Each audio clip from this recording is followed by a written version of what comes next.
And obviously Steve Parish and his gang want to whistle a tune and get everyone to hum it.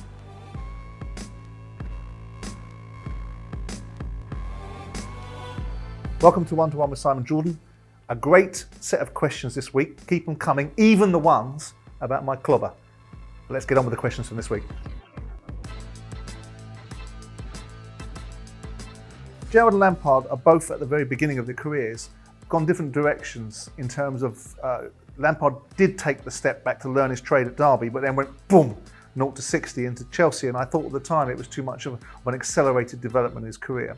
Gerrard took a slightly easier, I know that's going to sound very controversial to Scottish fans, but the landing into Scotland with one of the two sides that were likely to make up the league, i.e. the achievement in that league, to me felt like a slightly easier opportunity for Gerrard. Of course he had to overcome the backdrop of Celtic's dominance, so maybe that's not quite fair.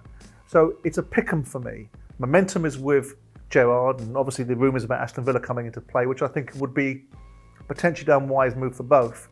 But my belief inherently is that Lampard has the ability to be the best manager.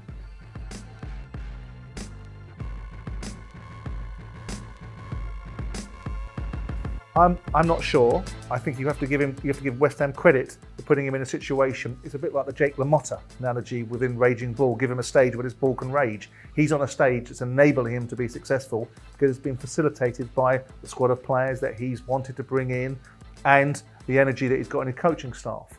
Now, David, of course, I'm a big fan of. I speak very highly of him. And of course, if his success continues with West Ham, it will be an argument to suggest he goes to a bigger place. But it's West Ham's job to say, well, what's bigger then?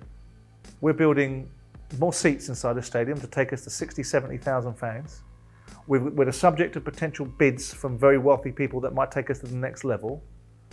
What's bigger than a potential West Ham that can attract this level of interest, that are operating at this level, that will continue, I believe, to maintain some momentum. I'm not sure that the end result is going to be a Champions League space, but they're bloody good, West Ham, and a lot of it's down to David Moyes. So on paper, if you follow the football logic, yeah, of course, under current form, he deserves to be looked at for bigger jobs. In the real world, maybe that time is slightly gone, and his achievements at West Ham should mean that West Ham should be more than enough if they continue to match his expectations and he continues to deliver what he's currently delivering.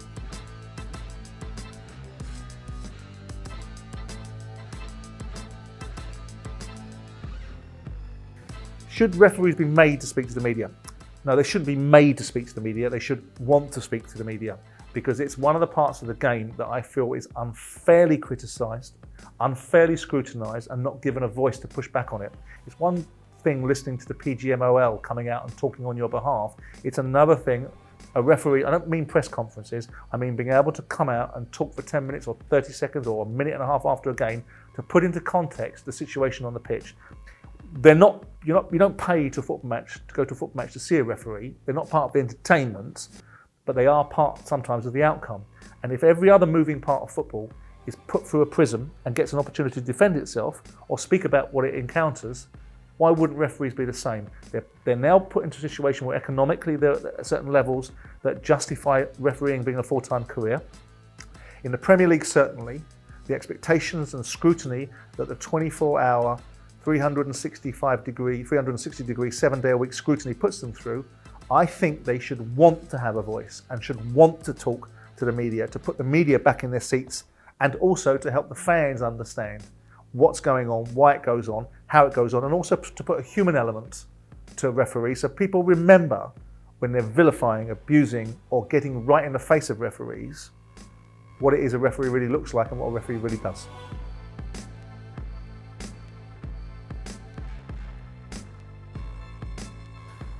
My thoughts on Palace are always conflicted by the very nature of the fact I was an owner and it was something that I once owned and my end wasn't quite as I wanted it to be. But you have to look at the reality of what they're currently doing. They've made good decisions over a period of time. There was a nice platform built by them, by other people, in this instance me, but you still have to bounce off that platform. Vieira's come in and done really well currently. And if you look at the situation with results against Arsenal and Newcastle and Brighton, all three games they should have won and got pegged back in very late parts of the game, Palace would be on 21 points and fourth or fifth in the league. So let's have it right. And they look good. They're changing the flow. They're changing the energy of the side. So Vieira right now has justified the reasons why Palace took an educated punt after his experiences in New York City and Nice. Moving on to the main stand. Listen, this is a song that's been sung many times, you know, and obviously Steve Parish and his gang want to whistle a tune and get everyone to hum it. But the bottom line is that to develop a stand at Selhurst Park is nigh on impossible. And the idea that's been floated for some time keeps fans at bay when they're asking questions about where the money goes and why we're not generating so much revenue in the football club to buy extra players with. Well, we're going to build a new stand. I tried for 10 years to get the various planning concessions with the various parts of the stadium, whether it's Park Lane or other parts that need to have all big swathes of houses bought under compulsory purchase orders and all kinds of stuff. You can't relocate the stadium up to Crystal Palace National Sports Centre because you can only build a 25,000 seater up there. If we've already got a 27,000 seater at Selhurst Park, why would you do that? I doubt that there will be a new stand built. So that's it for this week. Now don't forget to leave me your thoughts on Lampard, Moyes and Gerrard, and leave your questions in the comment section for next week.